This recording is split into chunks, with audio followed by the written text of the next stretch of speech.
I'm going to show you how to do a blade and shade using the 21 round shader and a U-blade. This is all done manually, so you don't need a machine. It's achieved using a soft tap method instead of using the traditional PMU machine. The blade and shade is great for someone who wants a little more definition and a little bit of a bolder look than just simply the strokes alone.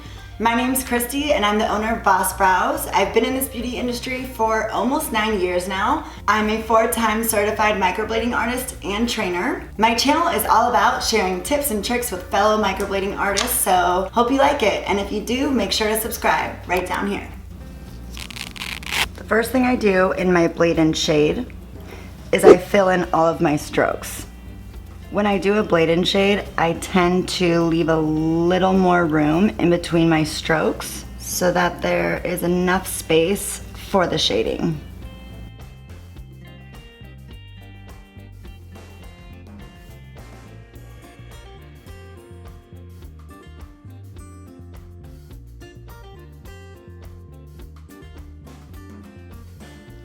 Once I have all my strokes done, then I'm going to wipe off the pigment so I can see the space in between the strokes. Just use an alcohol pad and remove the pigment. This is a round shader that has 21 pins on it, so it's going to cover a lot of space. I want something that covers a lot of space since I have this entire brow to fill in. So with shading, what you want to do is you want to implant a little pigment into the top layers of the skin using a flick motion. The purpose is to get the pins to stick into the skin in order to apply that pigment. You're going to dip your tool into the pigment ring. Make sure not to get too much pigment, and you never want to start in the very front of the brow. You want these strokes to still be super crisp, and if you shade right there, what it's going to do is blur out those strokes. You never want to start at the baseline. You want to make sure you can see the root of all of these hair strokes. Same goes for the tail and the top. Where we're going to be shading is in the middle, right through here. It's going to create that fluffy, bolder look. It also helps fill in the gaps between these strokes, so it's really good for someone who doesn't have as much hair and they want their brows to look a little thicker. You're going to hold your skin taut.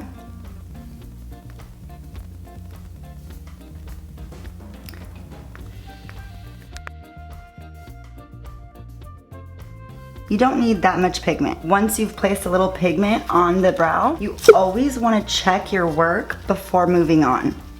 That's perfect. It's just a dust of color. You don't want to overdo it and put a ton of pigment on the brow. You want to make sure that when you're shading, you're working in small areas, overlapping each drop with the other. So what you don't want to do is go like this.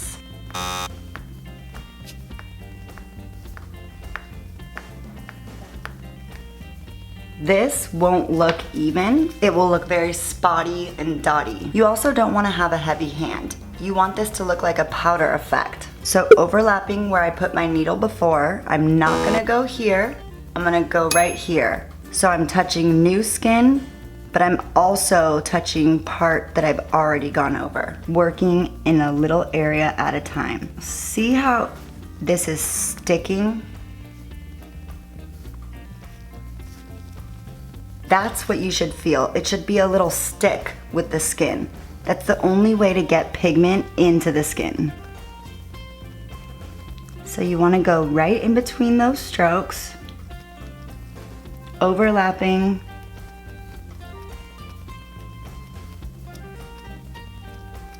Don't move too fast with your blade until you have perfected the movement. You'll still be going into the skin at 90 degrees.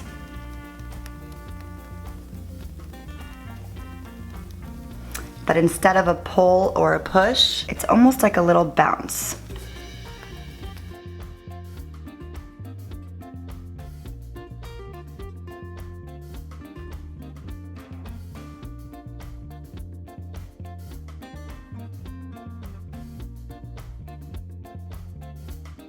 I'm not getting close to the root of the hair or the tip of the hair. Notice how it's starting to look fluid. I still see where there's some spots that look a little heavier, and then over here it's more fluid. The reason why is because I haven't finished shading right in here.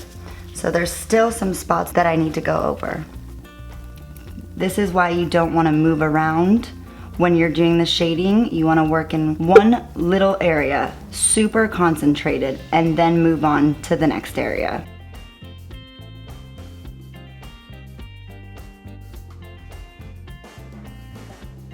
You can always add more shading, but you can't take it away. So always start small and add more if you need to add more.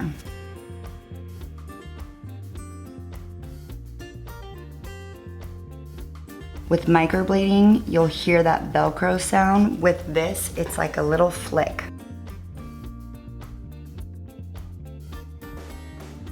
You want to work right in between those strokes.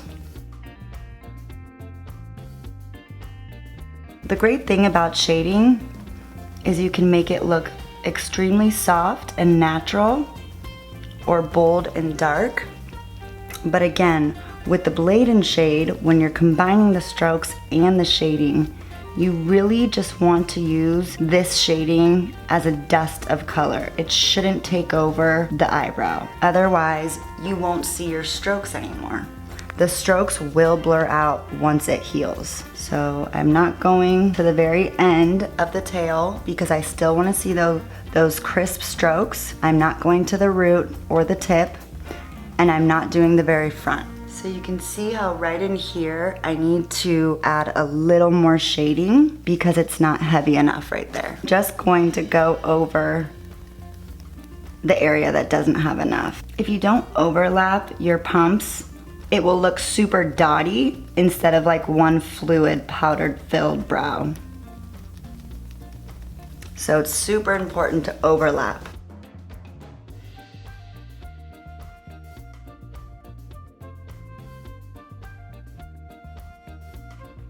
This is what your finished blade and shade should look like. I hope this video helped, and I will link below where you can get the tools that I'm using for the practice I just did. Thanks for checking out my video. If you like it, please give it a thumbs up.